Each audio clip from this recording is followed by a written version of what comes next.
Ronnie Coleman the greatest of the all டைம்ங்கிற பட்டத்துக்கு சொந்தக்காரனான ஒரே ஒரு மனுஷன்.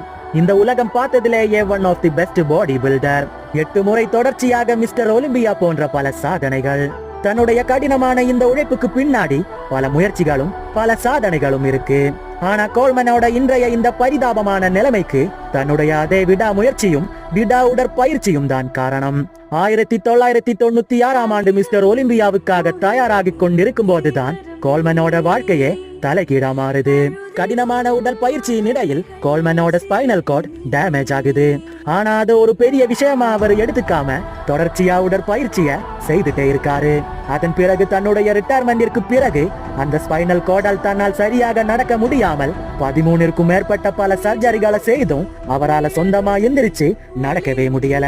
இருந்தாலும் அந்த மனுஷ மனம் தளராம தன்னுடைய 60வது வயசுலயும் உடற்பயிற்சிகளை செய்துட்டு தான் இருக்காரு.